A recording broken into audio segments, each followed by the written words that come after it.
Povo de Deus, a graça e a paz do Senhor Jesus Cristo seja com todos vós. Amém? Nós estamos nesse trimestre, ou nós estivemos nesse trimestre estudando sobre aqueles problemas que afetam as nossas emoções. E quando nós elaboramos essa lição, nós procuramos abordar a maioria dos problemas emocionais que nos afetam no nosso dia a dia, né? Obviamente, muitos dos problemas foram deixados de fora, porque nós só poderíamos fazer 12 lições, né? E hoje nós vamos trabalhar aqui na recapitulação, falar alguma coisa sobre essas 12 lições que nós estudamos no decorrer desse trimestre. E vamos tentar ser o mais direto possível, né? Porque as lições são grandes e o assunto é muito complexo, demanda muito tempo para se comentar. Então a gente vai procurar ser o mais direto possível para não ficar muito cansativo aí para os irmãos, tá bom?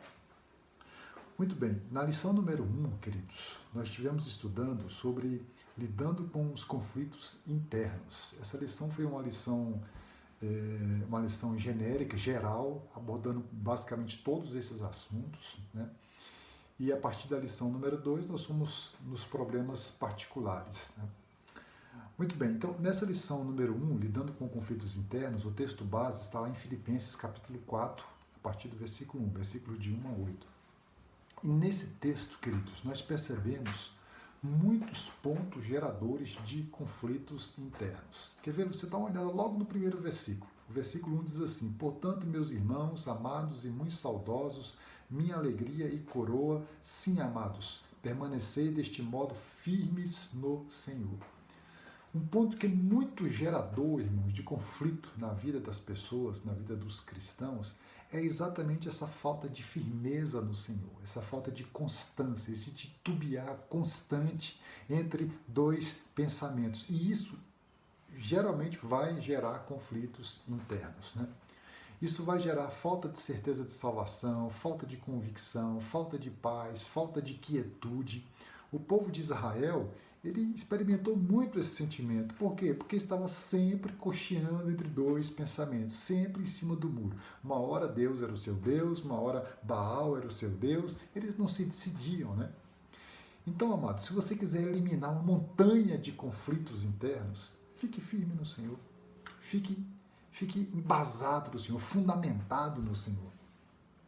O versículo 2 desse texto de Filipenses, capítulo 4, diz assim: rogo a Evódia e rogo também a Sintique, que sintam o mesmo, que pensem concordemente no Senhor. Uma segunda razão geradora de muitos conflitos, queridos, são os problemas de relacionamentos, né? Problemas de relacionamentos. Evódia e Sintique eram duas servas do Senhor. Evódia e Sintique eram duas mulheres, talvez líderes na igreja, que atuavam, que trabalhavam para o Senhor, só que elas não se falavam, elas não se davam bem, elas não se relacionavam. E isso, irmãos, é gerador de conflitos, gerador de problemas. Então, como é que está o teu relacionamento com a sua família, por exemplo? Como é que está o teu relacionamento com o seu pai, com a sua mãe? Como é que está o teu relacionamento com a sua esposa, com o seu esposo, com seus filhos, com seus amigos? Como é que está o teu relacionamento na igreja?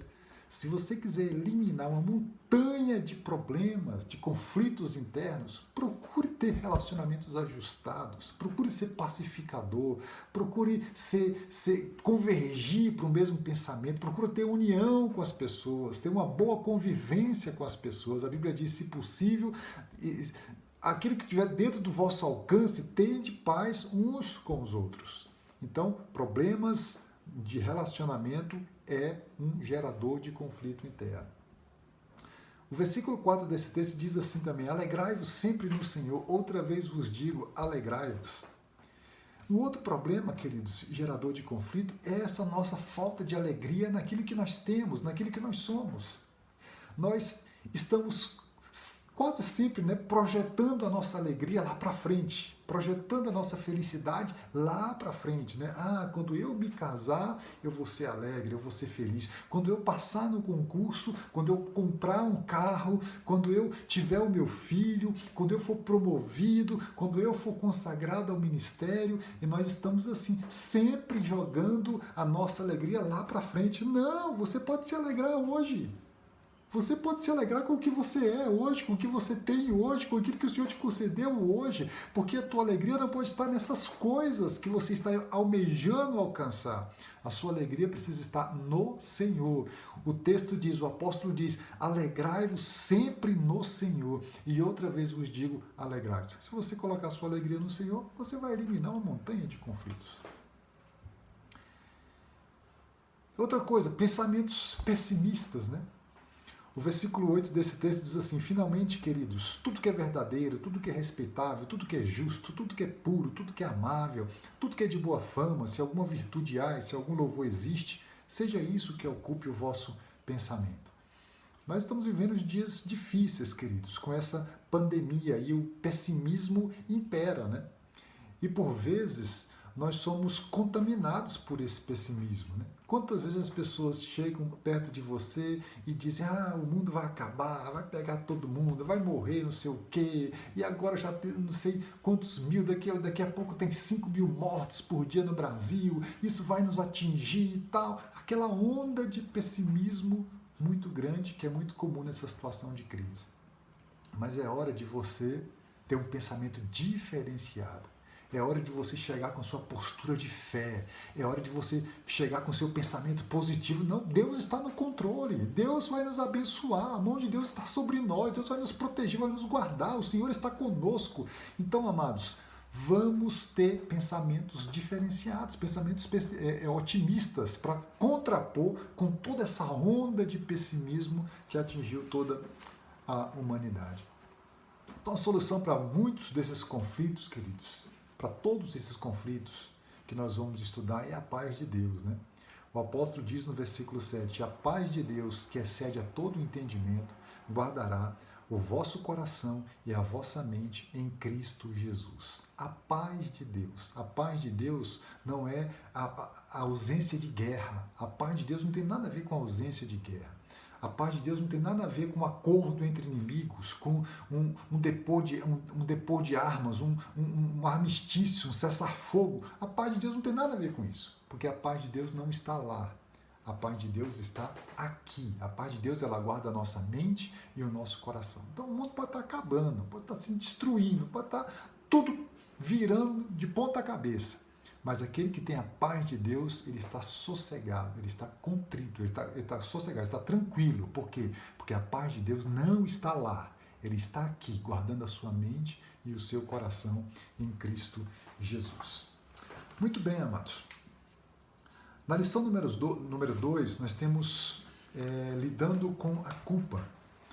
E ela está baseada no Salmo 51, né? Nós sabemos que existem dois tipos de culpa, né? Existe aquela culpa saudável e a culpa doentia. A culpa saudável, queridos, é aquela sensação de desconforto que nós sentimos pelo pecado que nós cometemos. E essa culpa nos leva necessariamente ao arrependimento e à busca pelo perdão. Sem essa culpa, queridos, nós ficaríamos pecando aí a vida inteira, o tempo todo, e vivendo como se não tivéssemos feito absolutamente nada. Então essa culpa é salutar, ela é necessária, ela é imprescindível para nós.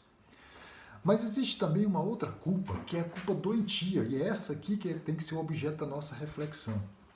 A culpa doentia é aquela que você carrega sem a necessidade de carregar. A culpa doentia é aquela na qual você já foi perdoado, mas você continua carregando o peso do pecado como se não tivesse sido. Você não se sente livre, você não se sente liberto, mesmo que Deus tenha te libertado, tenha te tirado da escravidão do pecado, mas você continua carregando o peso da escravidão. Você não se sente perdoado, você não se sente livre. Essa é a culpa doentia.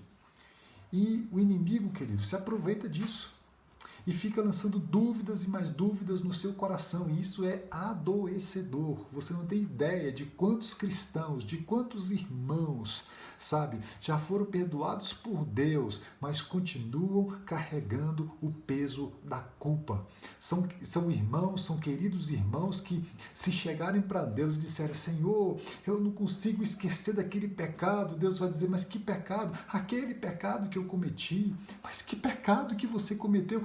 aquele, tal dia, tal hora, eu não consigo tirar da minha cabeça. E o Senhor vai dizer, eu já te perdoei, meu irmão, eu já te perdoei, meu filho, eu já lancei esse teu pecado no mar do esquecimento, eu coloquei uma placa enorme lá dizendo, é proibido pescar, eu não me lembro mais dos seus pecados que foram perdoados.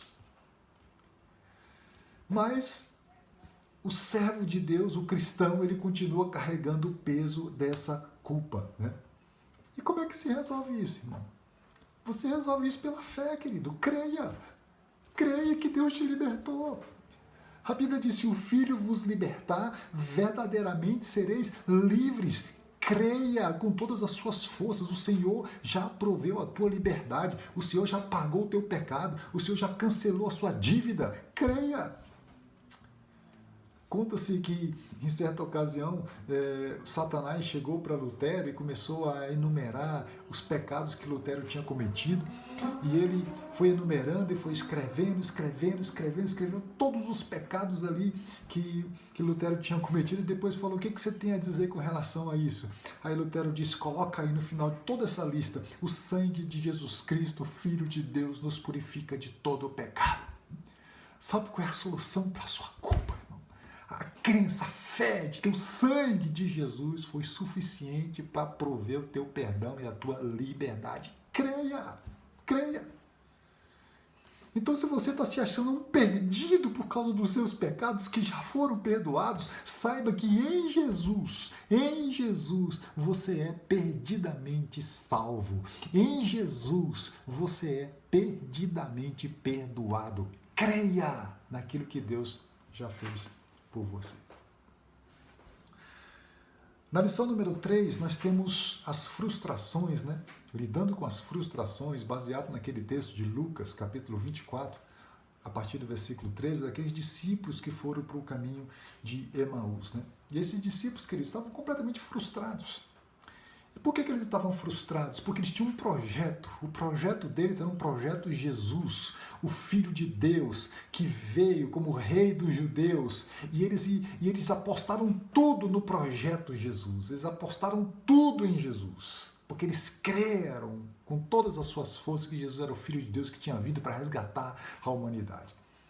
Só que os judeus mataram Jesus. Eles tinham acabado de crucificar Jesus.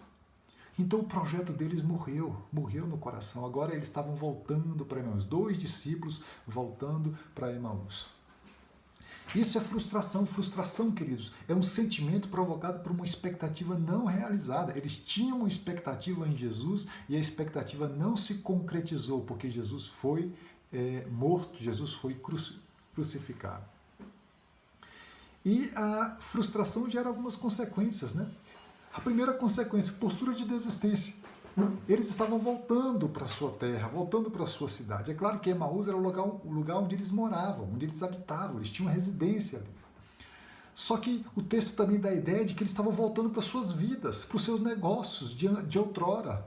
Porque já que o projeto de Jesus não deu certo, então nós temos que continuar a nossa vida. Então eles estavam voltando para suas atividades, postura de desistência.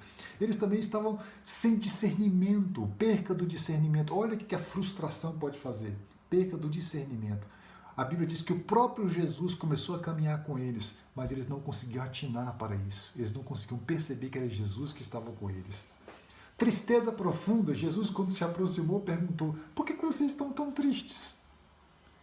A frustração faz com que a gente tenha esse sentimento de tristeza, né?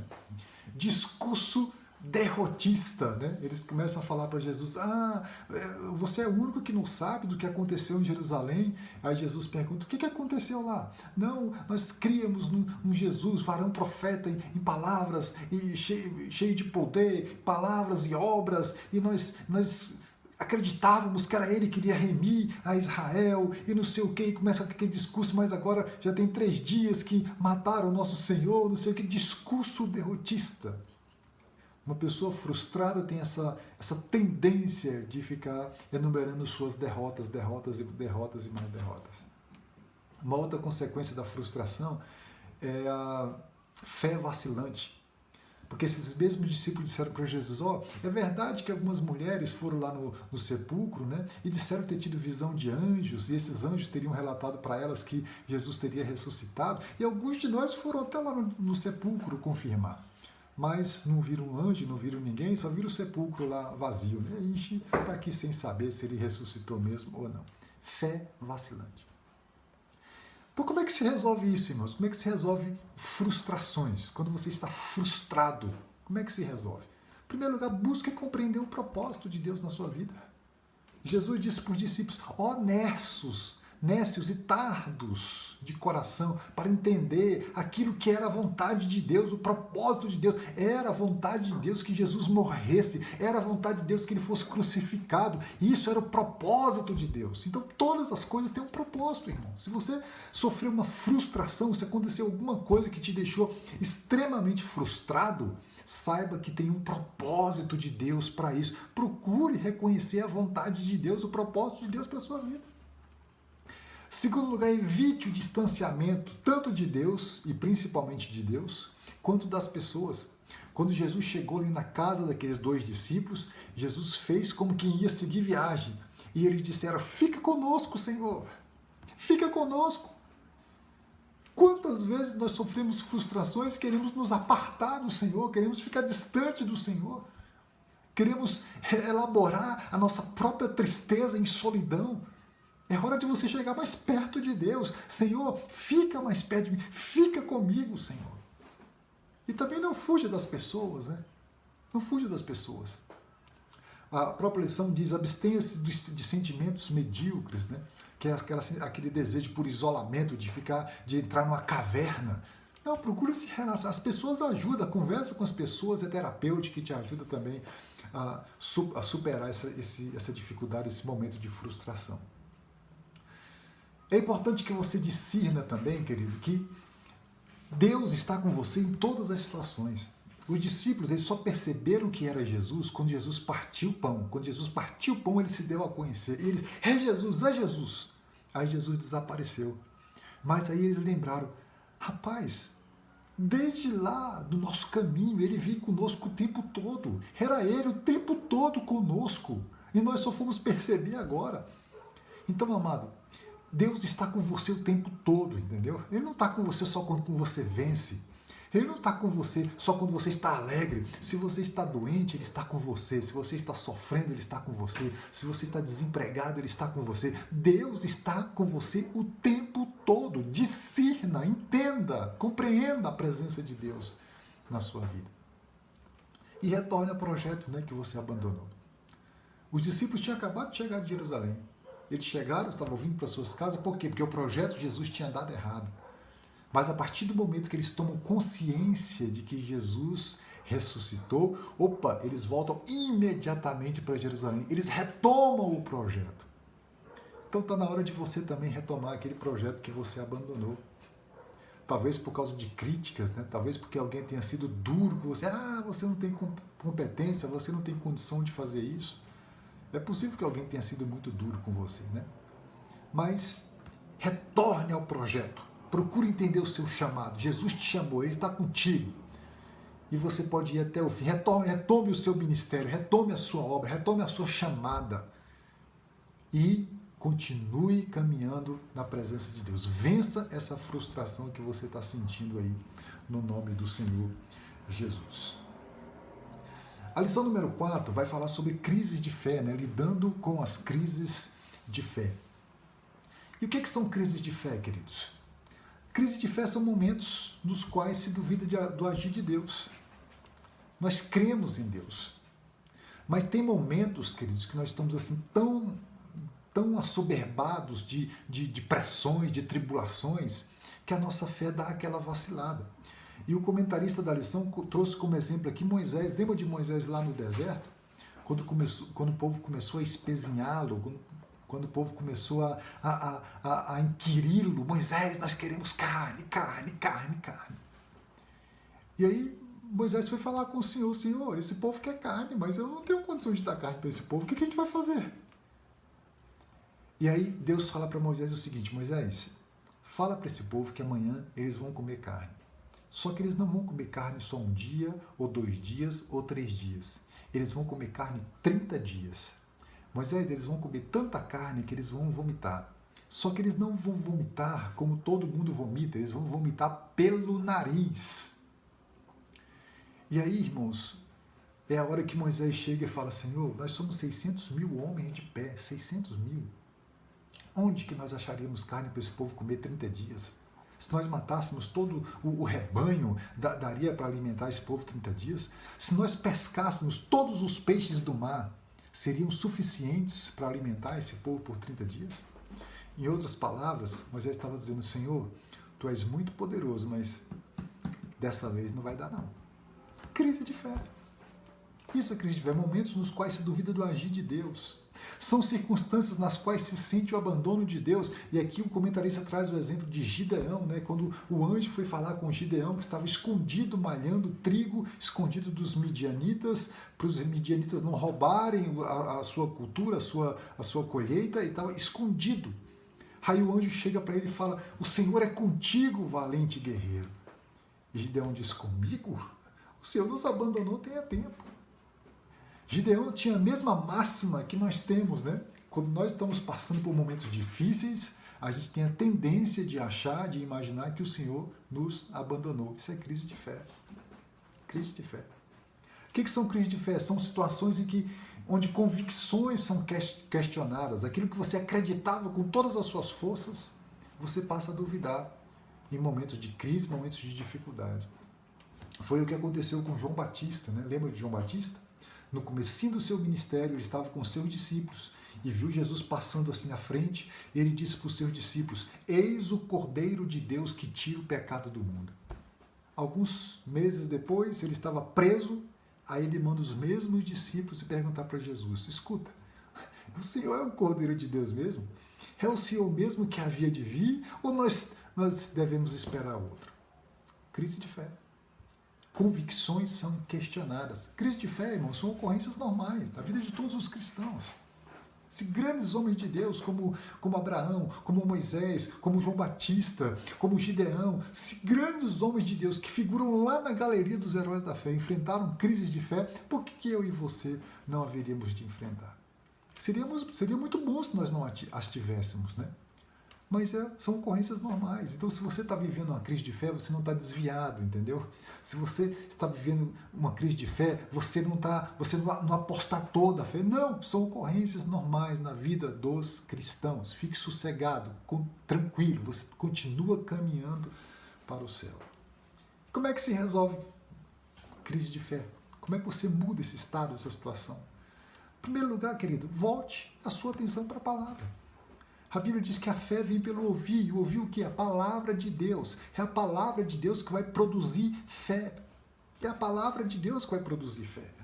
Quando Moisés duvidou do Senhor, o que o Senhor respondeu para Moisés? Deus poderia ter ficado irado contra Moisés. Deus poderia ter falado: Moisés, tu está duvidando de mim, não me conhece mais, não sabe mais quem eu sou. Mas Deus respondeu com toda tranquilidade e amor: Moisés, você verá se a minha palavra vai acontecer ou não. Se a minha palavra vai acontecer ou não. É a palavra, irmão.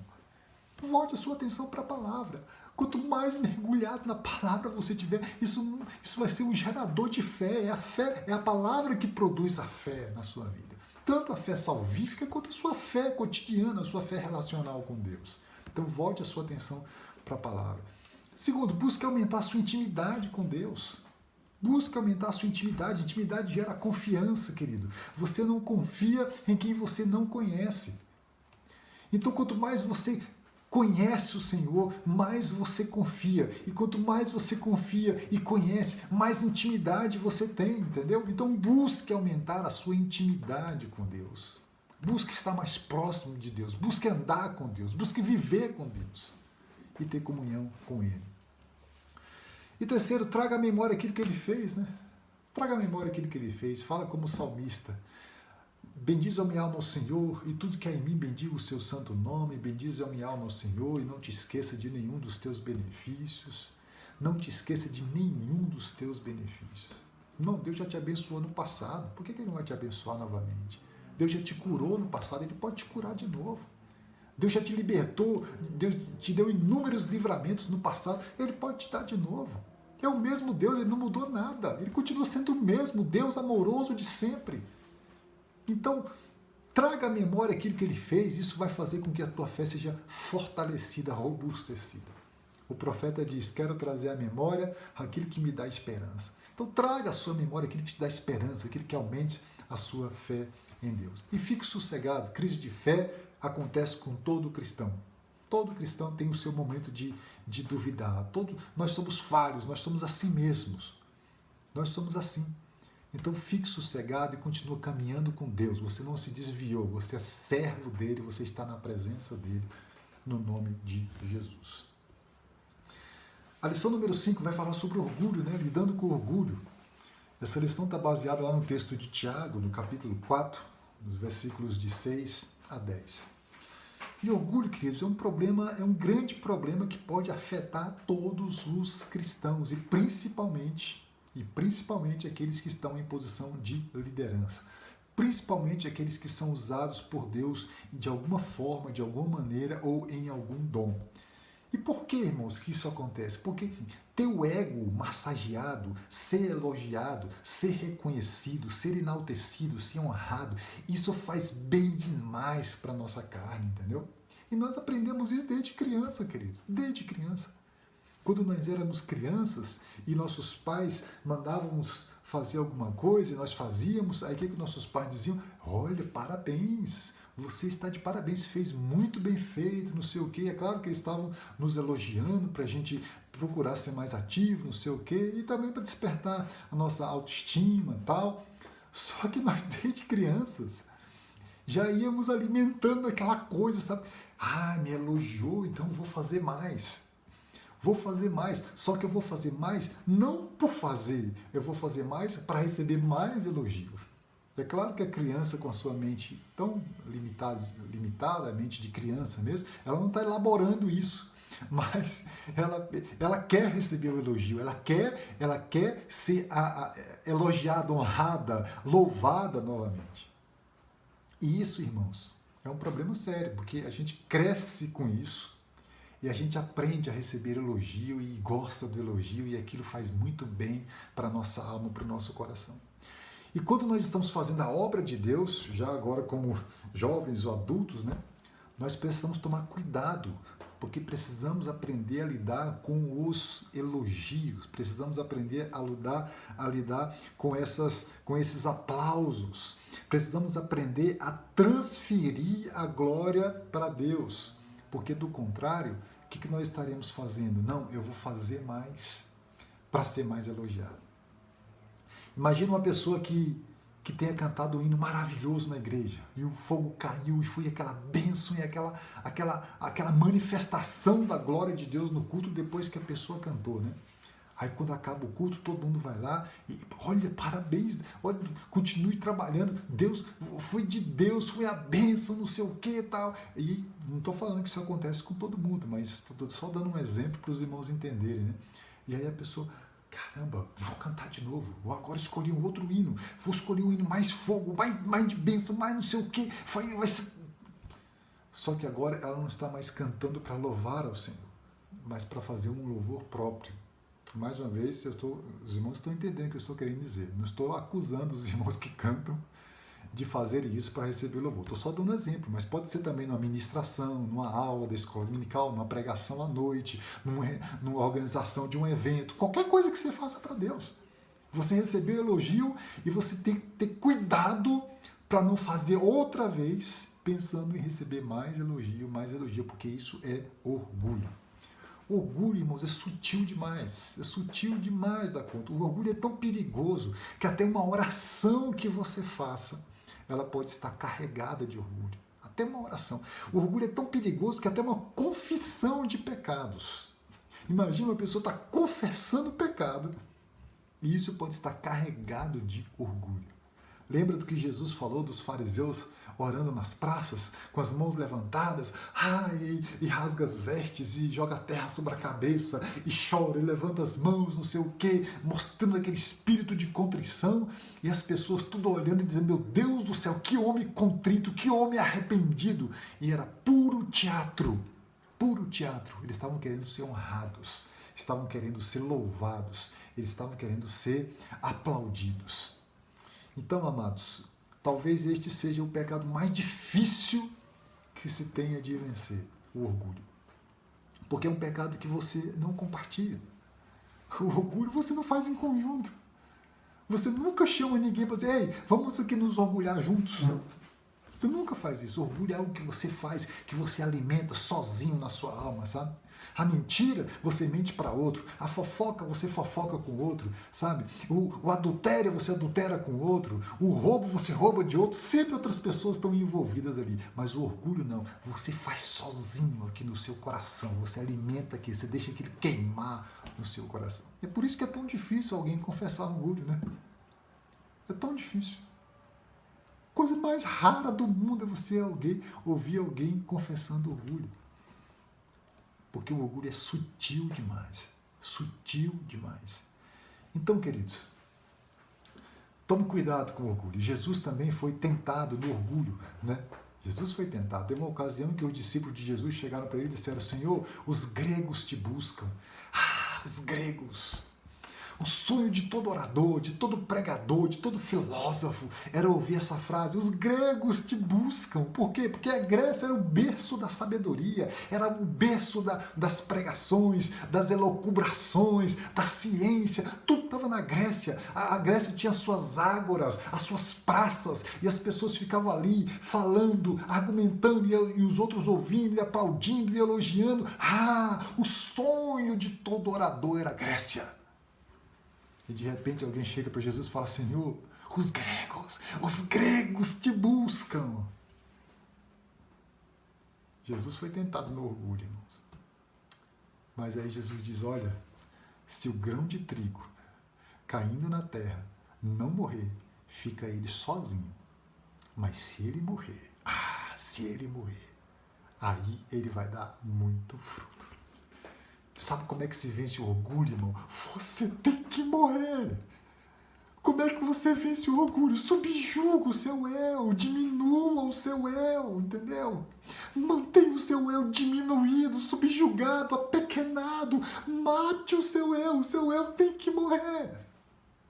Porque quanto maior tiver o seu eu, mais orgulho você vai alimentar na sua alma. Então subjuga o seu eu. Mateus 16, 24 diz, quem quiser vir após mim, renuncie-se a si mesmo. Sabe o que é subjugar o eu? É renunciar-se a si mesmo. Só é discípulo, irmão, de Jesus que nega a si mesmo. Reconheça os outros como superiores a você mesmo, entendeu? O irmão é melhor do que eu. E sujeite-se a Deus. Sujeite-se a Deus. Sujeitai-vos a Deus, para que o seu coração possa ser, irmão, vacinado contra o orgulho. Vença o orgulho na sua vida, no nome de Jesus. A lição número 5 fala do medo, né? Lidando com o medo. E essa lição está baseada no texto de Mateus 24, a partir do versículo 22, onde, numa tempestade, os discípulos veem Jesus caminhando sobre as águas. E o medo, irmãos, assim como a culpa, existem dois tipos de medo. Existe o medo sadio e o medo patológico, doentio. O medo sadio é um sentimento necessário, né? A sobrevivência humana. Tem muitas coisas que você não faz porque você tem medo. Porque sabe que vai colocar você em perigo. Você não sai dirigindo daqui para o plano piloto a 240 km por hora nessas rodovias aqui. E por que você não faz isso? Porque você sabe que se você sofrer um acidente a essa velocidade, você tem pouquíssima chance de sobreviver. Então é o medo. O medo, ele preserva a nossa vida. Esse medo é necessário. Todo mundo precisa ter esse medo, tá bom? Mas o medo que nós estamos lidando aqui, queridos, é aquele medo patológico, doentio, adoecedor. E a principal característica desse medo é que ele te paralisa. Ele afeta a tua qualidade de vida. Você imagina uma pessoa que mora sozinha, né, o homem ou mulher que mora sozinha, seja independente, mora sozinha, e de repente ela é assaltada na saída do mercado ali, de qualquer mercado, de um supermercado, é assaltada. E aí ela fica apavorada, com medo de sair de casa. Só que ela precisa sair de casa. Ela precisa trabalhar, ela precisa viver, ela precisa ir para a escola, ela precisa ir para a faculdade, ela precisa ir para o trabalho, ela precisa pegar ônibus, precisa ir no mercado. Só que agora ela está paralisada, ela não consegue fazer isso. Afeta a qualidade de vida, esse medo paralisa, ele é adoecedor. Você está entendendo? Como lidar, queridos, com esse medo patológico, com esse medo adoecedor? A melhor maneira de tratar, queridos, sinceramente, é você procurar uma ajuda profissional, procurar um terapeuta, procurar um psicólogo para tratar. Esse é o melhor meio, é o melhor caminho. Aí você pode dizer, pastor, mas Jesus pode me livrar desse medo? Pode, Jesus pode todas as coisas, irmãos. Todas as coisas, não tem nada que Jesus não possa fazer. Mateus 28, 18 diz, e chegando-se Jesus falou-lhes dizendo, é-me dado todo o poder no céu e na terra. Jesus tem todo o poder. Mas o interessante é que quando a gente quebra uma perna, por exemplo, a gente não vai invocar o poder de Jesus para curar a nossa perna quebrada, né? Quando a gente sofre um acidente e quebra uma perna, o que a gente vai? A gente vai imediatamente para o hospital, para o ortopedista ir lá, engessar, colocar a perna no lugar, e a gente passa ali os nossos 15, 20, 30 dias engessado para que o osso cicatrize, né? Por que a gente não faz isso com a nossa alma? Por que a gente não faz isso quando quebra a perna da alma? Quando a nossa alma está fragilizada, quando a nossa alma está doente? Por que não? Então, querido, procure um especialista. Nós temos especialistas na igreja aqui que pode atender. Se você tem esse medo patológico que está afetando a sua qualidade de vida, seja ele por qual razão for, procure os nossos psicólogos. Procure atendimento profissional. Eles ajudam, eles resolvem o problema. Você está entendendo? Uma outra coisa que você pode fazer, que pode ajudar muitas pessoas, mas não todas, é enfrentar o medo. Enfrentar. Veja o que Pedro fez. Quando Pedro estava morrendo de medo ali no barco por causa da tempestade, dos ventos, das ondas. De repente ele vê Jesus andando sobre as águas. Agora eles estavam com medo de um fantasma. Dobrou agora o medo. Era só das ondas, agora é das ondas e do fantasma que estava se aproximando. Mas Jesus grita, ei, sou eu, tenha paciência, tenha calma, sou eu, aquieta o coração de vocês. Aí o que Pedro diz? Senhor, se és tu, permita que eu vá ter contigo sobre as águas. Aí Jesus diz, vem. E aí Pedro saiu do barco com aquelas ondas. Ele enfrentou o medo. Então uma solução que pode ser útil para muitas pessoas, mas não todas, nem todo mundo vai ter essa mesma disposição e tal, é enfrentar o medo. Enfrentar o medo. O certo, queridos, é que é terrível viver com medo. É muito ruim viver com medo. Então procure ajuda. Procure ajuda para que você possa se ver livre dessa situação. A lição número 7 fala sobre a autopiedade, né? Lidando com a autopiedade. A autopiedade, queridos, é um estado de vitimização onde o indivíduo se coloca sempre no papel de coitado. Você já teve a oportunidade de conviver com pessoas assim? Pessoa que diz, eu nasci mesmo foi para sofrer, ninguém gosta de mim, ninguém se importa comigo, sabe? É triste você conviver com uma pessoa nessa situação. A pessoa faz questão de contar suas derrotas, suas lamúrias, suas doenças, suas dores, seus problemas, de forma a despertar no outro um sentimento de piedade, de dó, né, de compaixão, de comiseração. De certa forma, né, a pessoa ela lucra com o seu sofrimento, ela lucra com a sua miséria. Isso é autopiedade. E como é que se resolve, irmãos? Como é que se lida com a autopiedade? Bom, querido, primeiro entenda que o fracasso faz parte da caminhada. O fracasso faz parte da caminhada. Você não vai ganhar todas. Talvez você não ganhe nem a maioria. E a vida é assim, queridos. A vida é feita de vitória e de derrota, a vida é feita de sucesso e de fracasso, a vida é feita de alegria e de tristeza. Lembra dos votos do casamento? Promete estar com ela, com ele, na alegria, na tristeza, na doença, na saúde, na riqueza, na pobreza, na vida, até que a morte os separe. São os votos de casamento. Assim é para todo mundo, queridos. O fracasso faz parte da caminhada de todo mundo, entenda. Aceite isso. A gente não vai ganhar sempre, uma hora a gente vai perder. Uma hora a gente vai perder. Segundo, esteja preparado, né, para esses imprevistos. Né? Tem um ditado que diz assim, espere sempre o melhor, mas prepare-se para o pior. Então, seja otimista, seja positivo, seja animado, seja confiante, seja entusiasmado, no sentido de esperar o melhor. Mas prepare-se para a eventualidade de que alguma coisa possa dar errado. Tem que estar preparado para os fracassos. Por que a maioria das famílias vive no sufoco financeiro, queridos? Por quê? Porque eu acredito que muitas famílias, os chefes, os responsáveis, né, pelo orçamento, até têm a responsabilidade de procurar gastar só aquilo que arrecada, só aquilo que ganha. Então, se a família tem, por exemplo, uma renda mensal de R$3.000, a pessoa coloca tudo no papelzinho, tudo certinho ali para gastar só R$3.000, porque se passar de 3.000 não vai ter como pagar. Então, ela faz tudo certinho, ganha 3, gasta 3. Só que ela não se prepara para o imprevisto. E é aqui que está o problema. É aqui que está o problema. Aí depois o carro quebra, não estava no orçamento. Como é que vai pagar os R$200 do mecânico ali? Aí quebra uma encanação, ou uma telha quebra na casa, tem que trocar a telha. Não estava no orçamento. Aí o filho adoece, tem que comprar um remédio. Não estava no orçamento. E aí, desajuste financeiro. Então, tem que se preparar.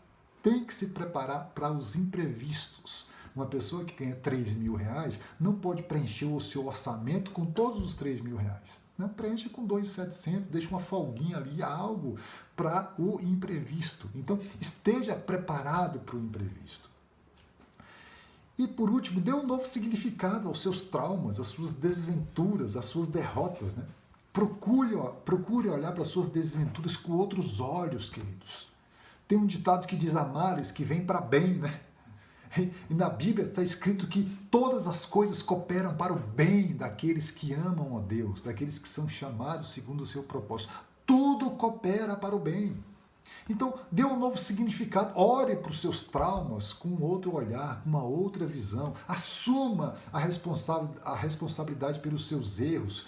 Assuma as suas eventuais irresponsabilidades. Não fique culpando os outros por aquilo que aconteceu com você. Não, assuma você mesmo. Aprenda com os seus erros. Aprenda com os seus erros. E mude, querido, esse sentimento de autopiedade, esse sentimento de autocomiseração. Mude esse sentimento. Não é legal, não é agradável ficar perto de uma pessoa que vive se vitimizando. Não é agradável. É agradável estar perto de uma pessoa que está para cima, cheio de fé, cheio de esperança no Senhor, cheio de alegria no Senhor. Então mude esse sentimento no seu coração, no nome de Jesus. A lição número 8 fala sobre a baixa autoestima, né? E aí está baseado lá na chamada de Gideão, né? Baixa autoestima, irmãos, está intimamente ligada àquela dificuldade que a pessoa tem de autoaceitação e de ter amor próprio. Isso é a baixa autoestima. Uma pessoa nesse estado, ela sente-se incapaz de realizar tarefas importantes, incapaz de alcançar seus objetivos, incapaz de empreender qualquer coisa que seja. Assim, ela acaba perdendo inúmeras oportunidades de crescimento e acaba prejudicando o seu próprio desenvolvimento.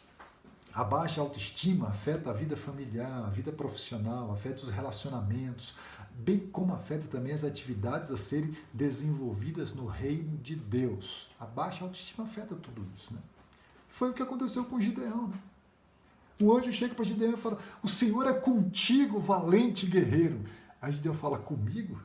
O Senhor, você vai livrar Israel da mão dos midianitas. Aí Gideão começa a sua lamúria, né? Eu livrar Israel? Olha só, se Deus fosse escolher uma tribo para dessa tribo escolher um libertador, a minha tribo seria a última a ser escolhida. Sabe por quê? Porque a minha tribo é menor. É a menor de todas. Se, ainda que a minha tribo fosse escolhida, se o Senhor fosse escolher um clã, para desse clã tirar um libertador, o meu clã seria o último, porque o meu clã é o menor. Mas ainda que o meu clã fosse escolhido, se desse clã Deus fosse chamar um libertador, se desse clã Deus fosse tirar uma família para tirar um libertador, a minha família seria a última a ser escolhida, porque a minha família é a menor. Mas ainda que a minha família fosse escolhida, se o Senhor fosse tirar um libertador de lá, eu seria o último a ser escolhido, porque eu sou menor. Será que tinha alguém menor do que Gideão? No olhar dele não tinha, ele era menor do que todo mundo. Só que isso não é humildade, irmão. Isso não é humildade, isso é baixa autoestima. Baixa autoestima. E como é que a gente lida com baixa autoestima, queridos? Você precisa crer, querido. Crer, você foi chamado por Deus, você foi remido, você foi escolhido, o teu nome foi escrito no livro da vida, entendeu? Deus viu importância em você, Deus viu significado em você. Gideão se achava pequeno, se achava um medroso, se achava um insignificante, isso aos olhos dele, era assim que ele se via, mas como que Deus via ele? O anjo chega para ele e fala: eu te saúdo, valente guerreiro. Ele estava escondido. Como é que um valente está escondido? Ele estava escondido. Mas o Senhor fala: eu te saúdo, valente guerreiro. Olha como é que Deus enxergava Gideão. Deus enxerga você como valente. Deus enxerga você de forma diferente. Deus não vê como vê o homem. Você está entendendo? Deus não vê como vê o homem. 1 Samuel 16, 7. Então, querido, foi Deus que te chamou para fazer algo no reino. Então creia, foi Ele que te chamou. Você pode até dizer: fulano de tal é mais capacitado do que eu. Mas Deus não chamou fulano de tal, chamou foi você. Chamou foi você. Os irmãos de Davi eram mais capacitados do que ele. Os irmãos de Davi eram maiores do que ele, eram mais fortes do que ele, eram mais experimentados na guerra do que ele tinham mais conhecimento do que ele. Mas Deus não chamou os irmãos de Davi, Deus chamou Davi. Você pode até dizer: mas fulano de tal fala melhor do que eu. Mas Deus não chamou fulano de tal, chamou foi você. Arão falava muito melhor do que Moisés. Arão era um orador nato, era um diplomata, um homem que tinha uma habilidade com as palavras. Mas Deus não chamou Arão, Deus chamou Moisés. Você está entendendo? Você pode até dizer: mas fulano de tal é mais importante do que eu. Pode até ser, mas Deus não chamou o importante lá, Ele chamou foi você.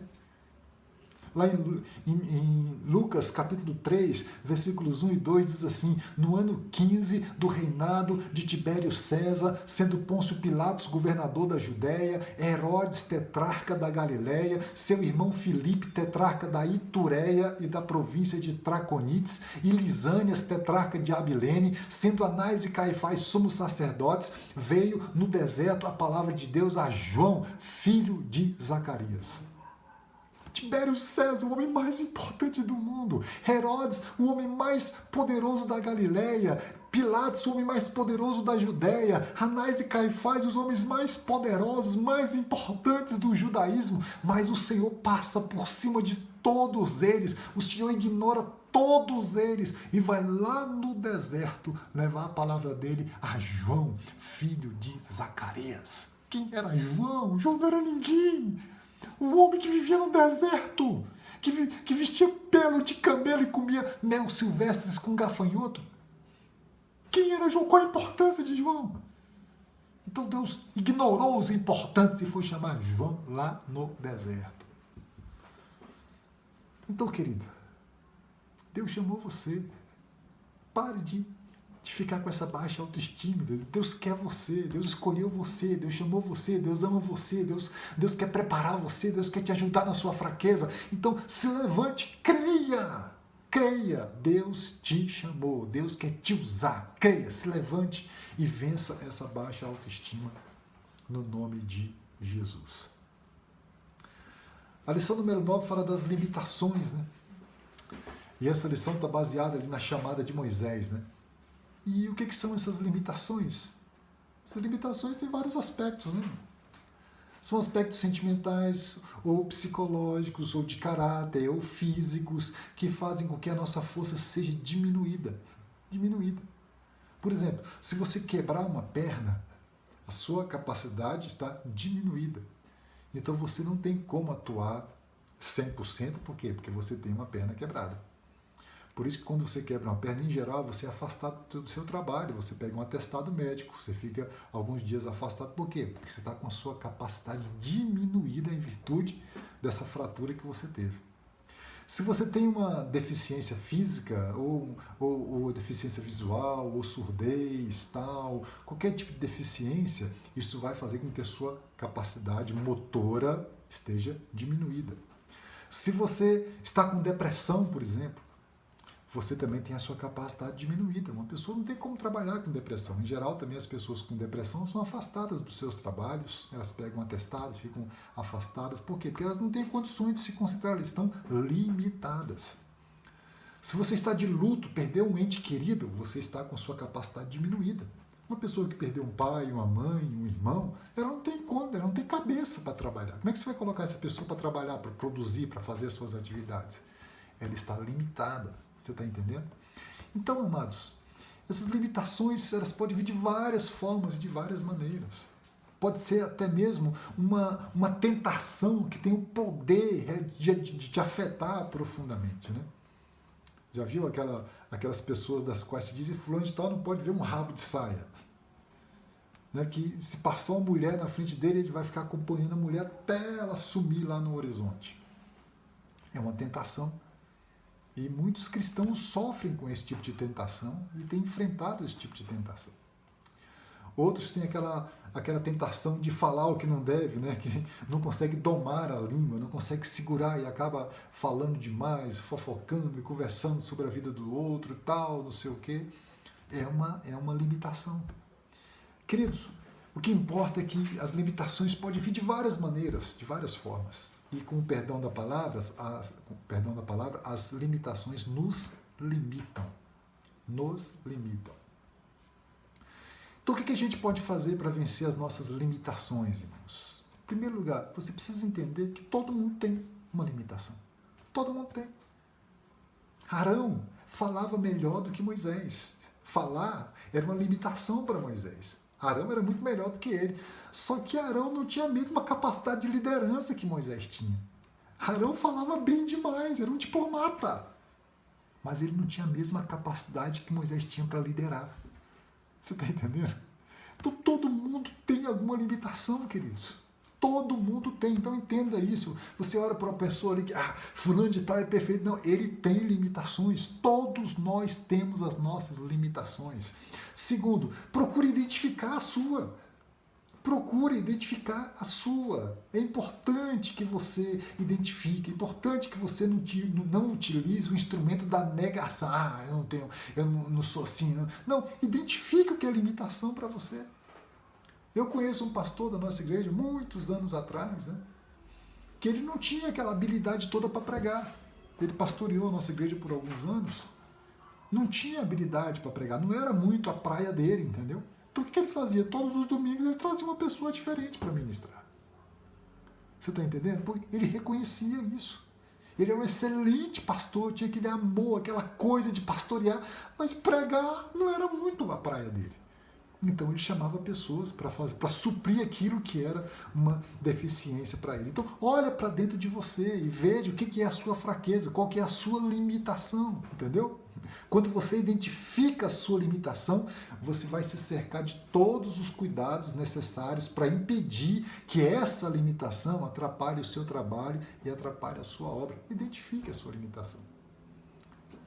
Terceiro, não se esconda atrás das suas limitações.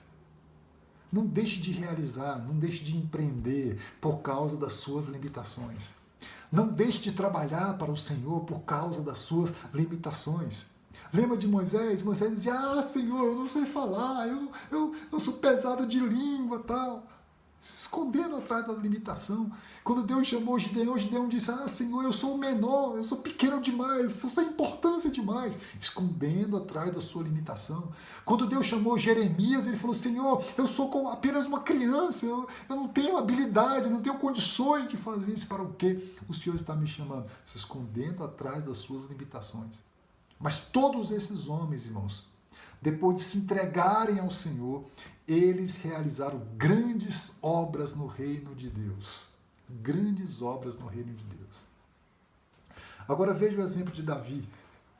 Davi, quando ouviu que tinha um gigante, ele foi lá no arraial, a mando do seu pai, levar comida para os seus irmãos, e ele ouviu um gigante desafiando os exércitos de Israel. E quando ele ouviu aquilo, irmãos, ele viu os soldados correndo, sabe? Fugindo de diante de Golias. E ele falou, que história é essa? Eu vou enfrentar esse homem, eu vou acabar com ele. Ele está desafiando o exército do Deus vivo, eu vou acabar com ele. E levaram a notícia lá para Saul. Aí o próprio Saul foi apontar para Davi as suas limitações. Davi, você não pode lutar contra ele. Ele é um gigante, ele guerreia desde que você nasceu, ele tem experiência em batalha, você é apenas um jovem, você é uma criança, você não tem condições de enfrentar. O próprio Golias, o próprio Saul, falando para Davi das suas limitações. Davi poderia ser, realmente, bem que eu queria, né, mas realmente eu não posso. Mas o que Davi falou? Olha, rei, eu estava apacentando as ovelhas do meu pai, e de repente veio um urso e tomou uma ovelha. E eu parti para cima do urso, arranquei a ovelha das suas garras e matei o urso. E veio também um leão e pegou uma ovelha do rebanho, e eu parti para cima do leão pela barba, peguei, tirei a ovelha das suas garras e matei o leão. Assim como o Senhor me deu a vitória sobre o urso e sobre o leão, ele vai me dar a vitória sobre esse incircunciso filisteu. Davi não se escondeu atrás das suas limitações. Ele sabia de suas limitações, mas ele sabia do poder de Deus.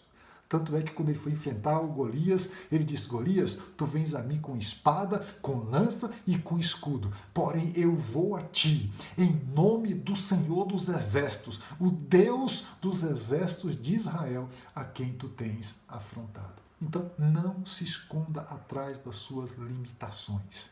Creia que o Senhor vai te usar para fazer a obra para a qual ele te chamou.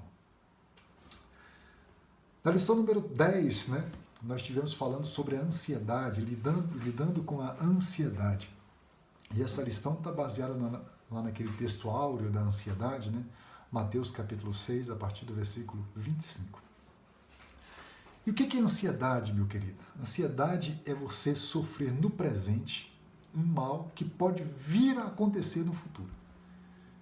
É você viver no presente um eventual problema futuro. Exemplo, imagina uma pessoa que, sabendo da chegada dessa pandemia, ela já diz logo, ixi, eu já vou pegar essa doença. Ela nem sabe se vai pegar. A coisa lá para frente, pode ser que ela pegue, mas pode ser que ela não pegue. Mas ela já começa a sofrer hoje um problema que pode vir a acontecer amanhã. Pode vir a acontecer no futuro. Isso é ansiedade.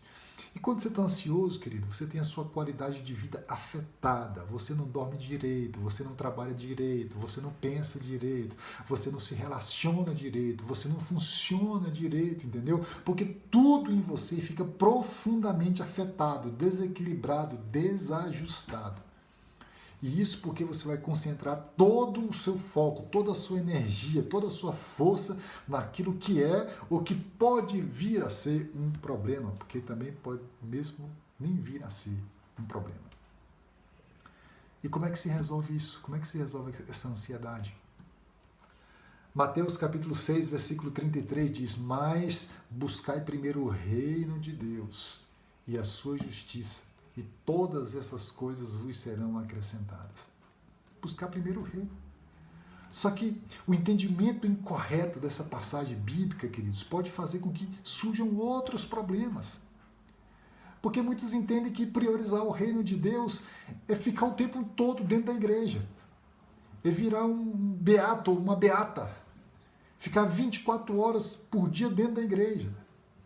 acham que se priorizar o estar dentro da igreja, está priorizando o reino de Deus. Outros acham que é pegar o seu dinheiro todo e entregar na igreja. Acham que se entregar todo o seu dinheiro para a igreja, está priorizando o reino de Deus.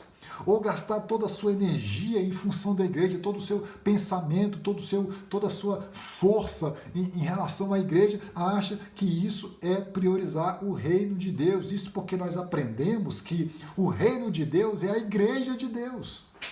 Isso não é priorizar o reino, irmão. Isso não é priorizar o reino. A sua esposa faz parte do reino, os seus filhos fazem parte do reino. O seu trabalho faz parte do reino, a sua escola, a sua vizinhança faz parte do reino. Tudo isso faz parte do reino. Quantos pais viveram em função da igreja, achando que com isso estavam priorizando o reino, mas perderam os seus casamentos e perderam os seus filhos no processo? Quantas pessoas fizeram isso? Pais que vivem 100% em função da igreja, irmãos, geram filhos desestruturados, filhos rebeldes, filhos desviados e casamentos desajustados, casamentos desestruturados. A igreja, irmãos, ela não é o reino de Deus. A igreja faz parte do reino, entendeu? A igreja faz parte do reino. O reino de Deus é maior, é mais abrangente do que isso. Então, priorizar o reino não é viver 100% dentro da igreja, não. A primeira igreja que você tem que frequentar e pastorear é a sua casa, é a sua esposa, é os seus filhos, é a sua família. Essa é a primeira igreja. Esses são os primeiros membros aos quais o Senhor vai requerer de você quando você estiver na presença. Ei, como é que você tratou sua esposa? Como é que você tratou seu esposo, seus filhos? Esses são os primeiros membros. O que adianta você ganhar milhares de pessoas para o Senhor e perder os seus? Perder os seus. Então, queridos, priorizar o reino é viver a simplicidade do evangelho em amor. Em amor. A essência do reino é o amor. Sabe por quê? Porque o rei do reino é amor. Quem prioriza o reino é aquele que ama. Jesus diz que quem ama cumpriu a lei. Quem ama cumpriu a lei. E o amor precisa estar voltado para as pessoas. Para as pessoas. A Bíblia diz, eu provo que eu amo a Deus amando as pessoas. Como é que eu posso dizer que amo a Deus se eu não amo as pessoas? Se eu disser que amo a Deus, mas não estou amando as pessoas, eu estou mentindo. Não há amor em mim. Não há verdade em mim. O reino de Deus não está focado em dinheiro, irmãos. O reino de Deus não está focado em templos, em catedrais. O reino de Deus não está focado em posses. O reino de Deus está focado em gente. Está focado em pessoas. Como é que eu provo que eu amo a Deus? Amando pessoas. É amando aquilo que Deus ama. Isso é viver a essência do Evangelho. Isso é priorizar o reino. É viver a simplicidade do Evangelho em amor. Quem vive a essência do Evangelho em amor não tem espaço para ansiedade. Quer vencer a ansiedade, querido? Viva a essência do Evangelho em amor. Ame. Ame. Quanto mais você amar, menos ansiedade você vai ter. A lição número 11 vai falar sobre a indiferença, lidando com a indiferença. E essa lição está baseada ali na parábola do samaritano, né? E o que é indiferença, querido? Indiferença é um sentimento de desinteresse, de frieza, de insensibilidade em relação ao próximo. Na verdade, a gente nem pode dizer que a indiferença é um sentimento, porque a indiferença é a ausência total de sentimento. Você já ouviu aquelas pessoas que dizem, fulano de tal, para mim, não cheira nem fede? Essa frase é a representação máxima, né, da indiferença. Ser indiferente é como dizer, se fulano de tal viver ou se morrer, para mim, não faz a menor diferença. E esse sentimento, queridos, ele é diabólico. Ele é diabólico porque ele representa o oposto do amor, entendeu? A gente sempre pensa que o contrário do amor é o ódio, mas não é. O contrário do amor é a indiferença. É a indiferença. Você pode odiar aquele que você ama. Você pode odiar quem você ama. Eu tenho certeza que você ama os seus irmãos, não os irmãos da igreja, mas os irmãos carnais, do mesmo consanguíneos. Eu tenho 4 irmãos homens e 4 irmãos homens e uma irmã mulher. Eu os amo a todos. Mas em determinado momento da nossa convivência, eu tive vontade de voar no pescoço deles, de ódio, de raiva, por causa de alguma coisa que eles me fizeram. Então eu posso odiar a quem eu amo. Mas eu não posso ser indiferente para com quem eu amo.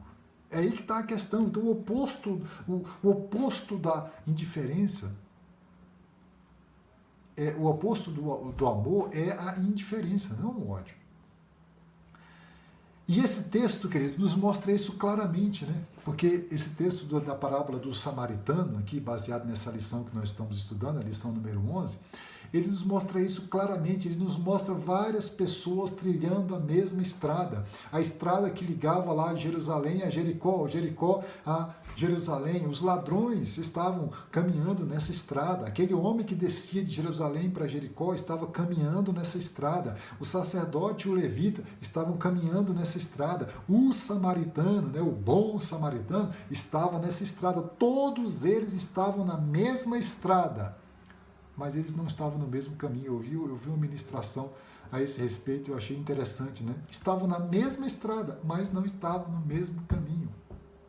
A estrada, ela é simplesmente um marco geográfico que liga pontos, liga a cidade A à cidade B.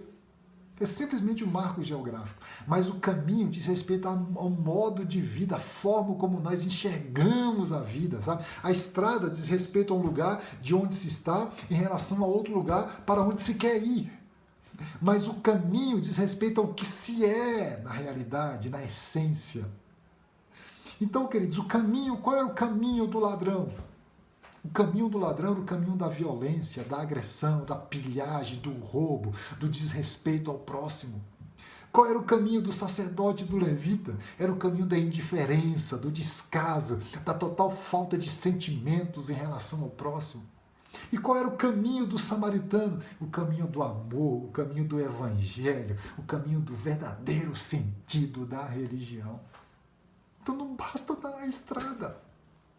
Para vencer a indiferença, não basta estar na estrada. Faz-se necessário estar no caminho. No caminho. E que caminho é esse, gente? Jesus disse, eu sou o caminho. Quem está em Jesus está no caminho. Quem está em Jesus jamais será indiferente. Quem está indiferente para com alguém está provando com a sua atitude que não tem nada com Jesus.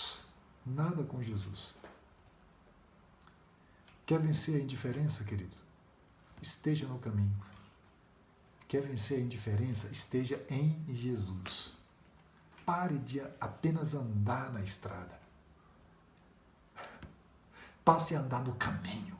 Passa a ser o caminho, passa a viver o caminho do amor, o caminho do evangelho, o caminho do exemplo que Jesus nos deu. Entre no caminho, entre na senda do caminho, pare de apenas andar na estrada, mas ande no caminho e seja esse caminho, que você jamais vai ser indiferente para com quem quer que seja. A última lição, amados, nos fala das perdas, né? E essa lição está baseada na experiência vivida por Jó. Essa experiência de Jó talvez seja o calcanhar de Aquiles dos expoentes da teologia da prosperidade, né? Porque para os defensores dessa teologia, o crente tem que se dar bem em tudo, né? O crente não pode sofrer prejuízo, o crente não pode adoecer, o crente não pode perder um ente querido. Se qualquer dessas coisas acontecer com ele, é porque ele está em pecado. Mas aí Jó dá um tapa na cara dos expoentes da teologia da prosperidade, porque ele era justo, segundo as palavras do próprio Deus, e não tem como eles refutar isso, né? Não tem como eles refutar. Jó nos mostra, queridos, que um servo autêntico, piedoso, sincero, pode também perder. Então, querido, coloque uma coisa na sua cabeça, o crente fiel ganha e o crente fiel perde. Ganhar e perder faz parte da nossa caminhada. Faz parte da caminhada. Muitos cristãos acham que nunca vão perder pelo simples fato de serem cristãos. Ora, irmão, o fato de você ser cristão não te blinda de nada. Absolutamente de nada. O próprio Jesus falou, no mundo tereis aflições. Aflições. Você está entendendo? Então, o fato de você ser cristão, isso não te traz blindagem nenhuma. Entendeu? Aquilo que um ímpio sofre, o justo também sofre. Outros ainda acham que estão blindados porque são ofertantes e dizimistas, porque ofertam para adotar. Quem te falou isso, irmão? Quem te falou isso? O fato de você ser ofertante, dizimista, não vai te blindar de absolutamente nada. Você vai estar sujeito a tudo que o outro está sujeito. O dizimista adoece, o dizimista gasta dinheiro com remédio, o dizimista bate carro, o dizimista é atropelado, o dizimista fica desempregado, o dizimista tem a casa destelhada quando dá aquela chuva forte, o dizimista tem um vazamento no encanamento, quando ele viaja o carro quebra, a empresa fale. Nessa época de pandemia, milhares de pequenos empresários e grandes empresários faliram as suas empresas. Você acha que entre eles não tem nenhum dizimista? Então o fato de você ser dizimista não te blinda de nada, queridos. Nada. Não te blinda de você ter um prejuízo financeiro. O crente ganha e perde, queridos. Essa é a vida. Como seria bom se nós só ganhássemos, né? Mas não é assim. Nós sabemos que nós ganhamos e perdemos. Você próprio é um exemplo disso. Se você olhar para você, você que é um dizimista fiel, você já sofreu inúmeros prejuízos. Vai dizer que você nunca bateu o carro, vai dizer que você nunca teve que ir lá na farmácia e gastar R$600, R$700 de remédio, vai dizer que você nunca sofreu um prejuízo. Isso não é verdade, irmãos. Isso não é verdade. Isso é uma enganação de quem quer que seja. Tá? O crente fiel ganha e perde. Isso é a vida, isso é a verdade da vida, tá bom? Então o que nós precisamos fazer, irmãos, para lidar com as perdas? Primeiro, dê vazão aos seus sentimentos. Dê vazão. Se é para chorar, chore, querido. Se é para se entristecer, se entristeça. Esse extravasamento de sentimentos, ele é imprescindível no processo de restauração e de cura. Você não é uma barra de ferro, entendeu? Você tem sentimentos. Então, dê vazão a esses sentimentos. Você perdeu um ente querido, então chore, você tem todo o direito de chorar. Chore, chore, chore. Dê vazão. Segundo lugar, aceite as perdas numa atitude de fé. Veja o exemplo de Jó. Jó perdeu tudo. Eu não consigo imaginar alguém que tenha perdido mais do que ele, mas depois de perder tudo o que ele disse, o Senhor me deu, o Senhor tomou, bendito seja o nome do Senhor. Aceite as suas perdas numa atitude de fé. E também, querido, reconheça a soberania de Deus, né? Deus está no controle de todas as coisas. Nenhum fio de cabelo vai cair da sua cabeça sem a permissão de Deus. Isso é soberania. Soberania. O salmista diz: o Senhor estabeleceu o seu trono nos céus e o seu domínio é sobre tudo. Sobre tudo. Soberania quer dizer senhorio, entendeu? Deus é senhor de tudo. Deus é dono de tudo. Tudo é de Deus. Tudo é dele, sabe? A sua esposa é de Deus, o seu esposo é de Deus, os seus filhos são de Deus, a sua saúde é de Deus, a casa na qual você mora é de Deus, o seu salário é de Deus, tudo é dele, tudo é dele. Se tudo é dele, a qualquer momento ele pode, vou pegar isso aqui, vou tirar isso aqui. E você vai reclamar para quem? Não tem para que reclamar, então reconheça a soberania de Deus. O Senhor me deu, o Senhor tomou. Bendito seja o nome do Senhor. Louve ao Senhor, adore ao Senhor em todas as circunstâncias, porque o Senhor é soberano na sua vida. Soberano na sua vida. Então, amados, essas são as 12 lições, né, que nós estudamos nesse trimestre, alcançando vitória no campo das emoções. No campo das emoções. Cada uma dessas lições trouxeram algum ensinamento para a gente, trouxeram algumas verdades. E o assunto é exaustivo, a gente não tem como abarcar tudo, mas nós procuramos tentar desenvolver de uma forma mais didática possível. O que importa é que o Senhor está conosco em todas as circunstâncias, tá? Você está triste, você pode estar deprimido, pode estar com medo, pode ter perdido alguma coisa, pode estar angustiado, com sua autoestima afetada, pode estar vivendo algum desses problemas ou muitos deles. Mas saiba de uma coisa, Deus está conosco, o Senhor está ao nosso lado, Deus está nos ajudando, nos auxiliando. Então não recue, não baixe a sua cabeça, levante a sua cabeça e continue caminhando para o céu, porque o Senhor realmente vai te dar vitória naquilo que você precisa ser vencedor. Amém? Então, nós vamos fazer uma oração e que Deus vos abençoe em nome de Jesus. Pai querido, nós queremos te agradecer, Senhor, por esses momentos que passamos aqui, refletindo acerca da tua palavra. Queremos te agradecer pela vida de todos esses irmãos, todos os teus filhos, Pai, que estão ao alcance da nossa voz, que o Senhor possa, Pai, ajudá-los nas suas fraquezas, nas suas limitações.